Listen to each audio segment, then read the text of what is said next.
Okay, so let's get right into this. We're going to unpack a story about a family road trip that, well, it took a turn into a reality that just shouldn't exist. It all starts with a piece of technology we all trust, a simple suggestion for a shortcut. But it ends in a town that history tried to erase almost 100 years ago, a town that wasn't just lost, it was waiting. I mean, think about it. We all trust our navigation apps, right? We just do. They get us through rush hour. They find us that new coffee shop. They guide us home. But this story, it asks a really unsettling question. What happens when that little digital voice in your car doesn't just make a mistake, but seems to have an agenda all its own? All right, let's paint the picture here. The story kicks off in late October 2025. You've got a family, a long weekend all planned out, and a pretty long drive ahead of them. Everything is just completely, totally normal. And that feeling, that deep sense of the ordinary, is exactly what makes the detour they're about to take so terrifying. And here they are, the Millers, just a totally regular family. You've got Mark, the dad. He's an accountant who loves a good, efficient plan. Sarah, the mom, is a teacher who kind of enjoys going with the flow. And in the back, you have their two kids, Emily and Tyler, probably glued to their tablets.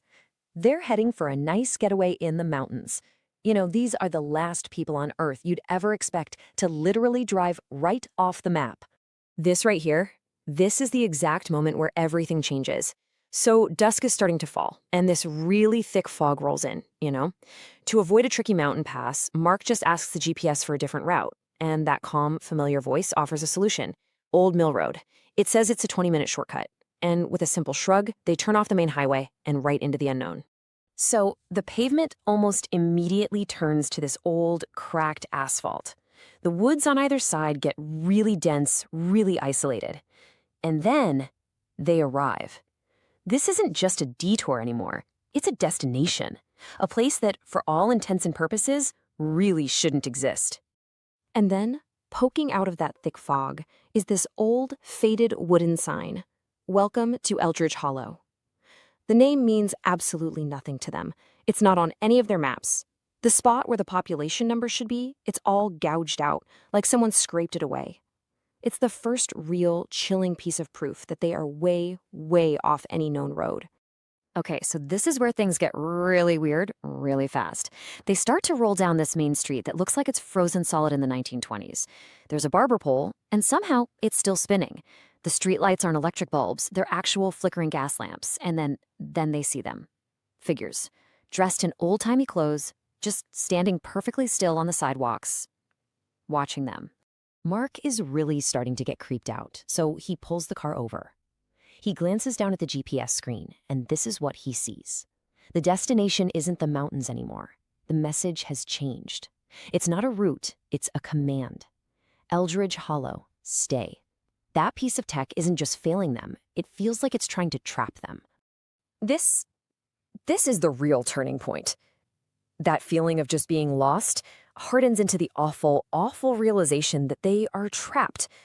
That initial unease just boils over into pure, raw panic as they finally start to understand what this place really is.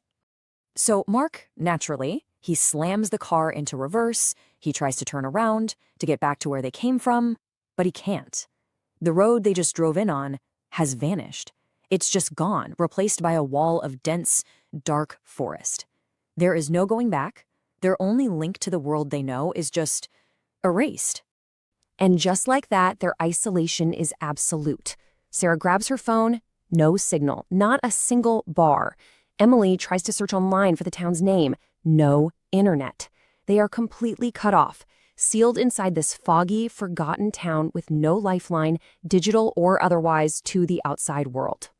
As if right on cue, the car radio just clicks on all by itself. An old-timey broadcast starts crackling through the speakers, telling this fragmented story about a mining disaster, about a whole shift of workers who disappeared in October of 1927, and about a town that was abandoned literally overnight. They're not just in a ghost town, they're in the middle of the actual ghost story. And then Emily spots this, just sitting on their windshield. It's a newspaper clipping, and it details the mine collapse, the one that claimed 47 lives way back in 1927. But look at the date on the paper. It's for today, in 2025. Time isn't just standing still here, it's broken. It's actively replaying a century-old tragedy right now in the present moment. So now they're trapped in this temporal echo, this loop. The family's only thought now is survival. They know they have to break the loop, they have to escape. Remember that radio broadcast? And the newspaper? 47 souls were lost in that original disaster. 47 lives that basically anchored this town in its own grief and locked it in time. That number, it's not just a statistic, it's the town's origin story.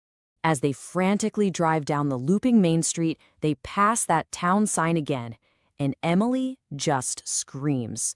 She saw that the population, which was scratched out before, has been updated. The town isn't just replaying its tragedy, it seems to be looking for new residents. 4 of them, to be exact. That's it. That's the last straw. Mark just slams on the brakes. The only choice left is to run.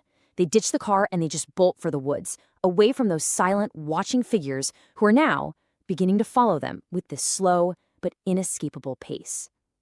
Their only hope is to somehow break through the tree line and find the real world again.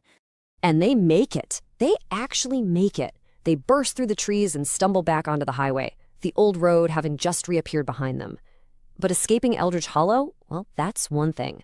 Living with the memory of it, that's something else entirely.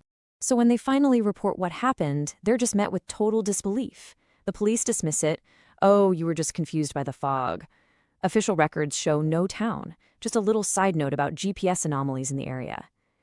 And this contrast, it just highlights their new kind of isolation. They are the only 4 people in the world who know the truth of what's hiding in that fog.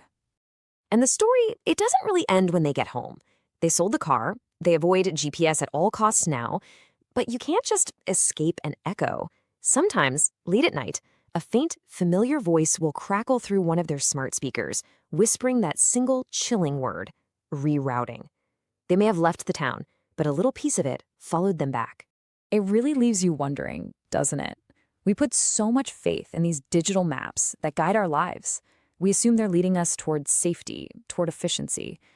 But this story is a pretty haunting reminder to maybe, just maybe, question the path you're on, because you never, ever truly know what's waiting just off the main road.